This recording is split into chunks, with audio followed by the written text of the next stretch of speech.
Bonjour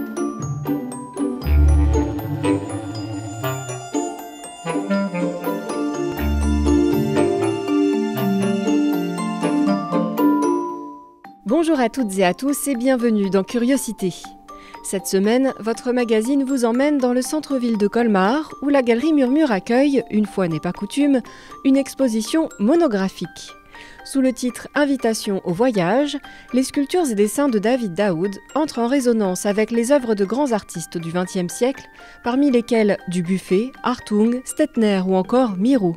Un échange auquel le visiteur est convié à prendre part en déambulant au fil des œuvres, aux côtés des personnages d'encre et de plâtre de David Daoud, devenant ainsi acteur de la scénographie proposée par la galeriste.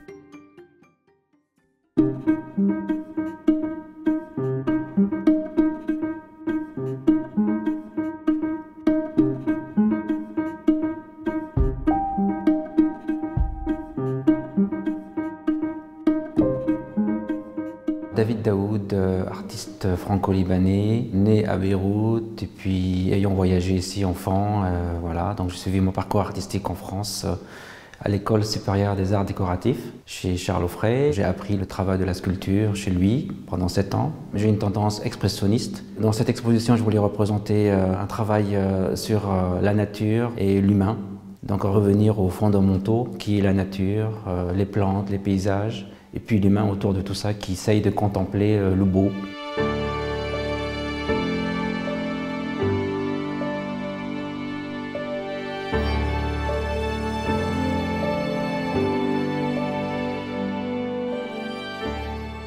Quand j'ai appris mon art, j'ai appris par le dessin, le corps humain. Chez le sculpteur, on apprenait l'aplomb, l'expression. Pourquoi on apprend d'abord aux jeunes artistes à dessiner? C'est parce qu'en fait, il faut apprendre à ressentir la vie. Parce que le dessin, c'est pas juste de rendre la copie de ce qu'on voit, mais apprendre à ressentir, à raconter ce qu'on est au fond de nous. Donc j'ai appris pendant des années à dessiner, puis après, j'ai gardé ce trait assez... J'aime bien le dessin par le trait parce que c'est expressif. Plus il y a de l'expression, plus il y a de l'émotion pour le spectateur en fait. Cette œuvre, je me suis inspiré d'un petit coin près de chez moi. Je sors de la rue et puis j'ai vu des plantes. Et j'ai réussi à donner une certaine magie dans cette œuvre parce qu'en fait, on n'est plus dans le dessin, on ne regarde plus les plantes, mais on regarde l'effet général en fait. On s'imprègne du sujet, il faut aller sur place, s'imprégner de la nature, il faut l'aimer pour avoir des émotions.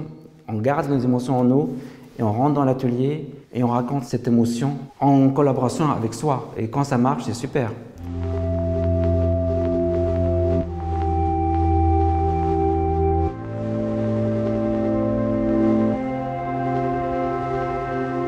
Dans ma sculpture, j'aime qu'il y ait de la matière, du modelé. Chaque coup de forme, de contraste, de ligne, tout ça va faire une certaine émotion pour que le spectateur puisse s'introduire dans mon travail. J'essaie d'amplifier une idée dans une forme, dans une narration, dans une expression, soit un mouvement. C'est plutôt dans une représentation de l'humanité plutôt qu'un personnage précis, pour que les gens ne s'attardent pas à regarder le visage. J'essaie de travailler dans une forme une expression impressionniste en fait, pour que les gens puissent ressentir aussi des choses par rapport à ce qu'il a vécu.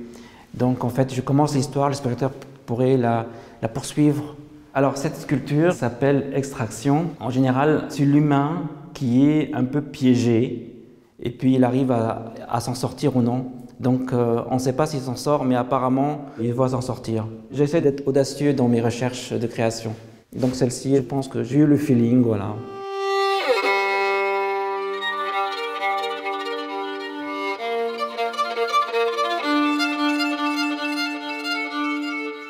Il y a des fondamentaux, il y a une géométrie secrète dans l'art. Il y a des codes pour créer, il y a les contrastes, le rapport ombre-lumière, les dégradés. Tout est fait d'une manière scientifique quand on crée, c'est pas que de l'émotion. C'est pour ça qu'on apprend à étudier les œuvres d'art et étudier la composition. C'est comme un musicien quand il apprend, il étudie les partitions de Chopin, de Brahms, etc. Sans technique, on s'ennuiera. La technique permet de régénérer notre création, qu'on puisse faire des variations. Comme ça, on arrive à évoluer sans faire toujours le même tableau. Il faut être nourri par les techniques et par la manière de composer. Tout est une affaire de composition, une œuvre d'art. C'est ça qui fait placer au bon endroit la lumière, placer au bon endroit la narration. Et après, c'est de l'illusion en fait. On ne peut pas tout dire, donc on raconte une émotion.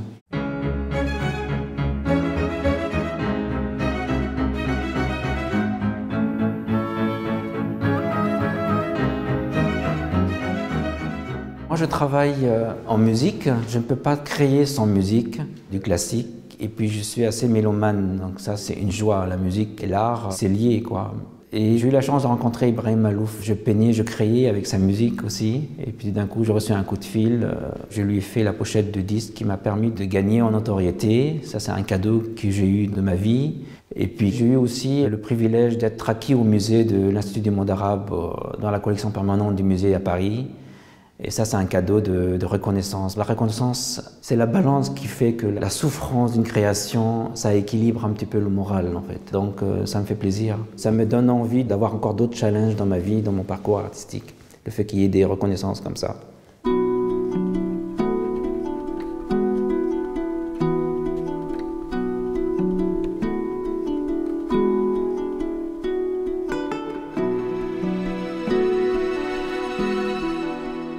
Je suis très sincère dans mon travail, très sincère. C'est mon âme d'enfant qui est dans mon travail. Donc je me fais plaisir, je sais qui je suis dans mon art. Et puis j'avance, même si c'est en ce moment on vit quelque chose de difficile, mais il faut quand même avancer parce que l'art sauve. L'art est une armure contre le chaos, contre l'absurdité de ce monde.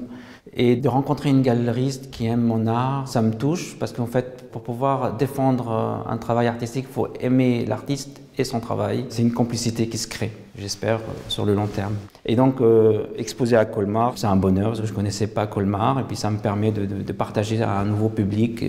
L'art, il n'est pas fait pour garder à la maison, en fait, dans son atelier. Parce qu'après, quand les œuvres sont dans l'atelier, on ne les regarde plus. Une œuvre, elle vit que par le regard du spectateur. J'ai pas mal exposé de mes dessins, ma peinture. Mais là, le fait d'être en osmose avec mes dessins et puis les grands maîtres que j'admire, ça me touche, en fait. Parce qu'on est dans la même ligne, dans le même chemin de vie artistique. C'est une philosophie, l'art, c'est quelque chose qui est dans l'ordre de la spiritualité. C'est ça qui me donne de l'émotion, en fait.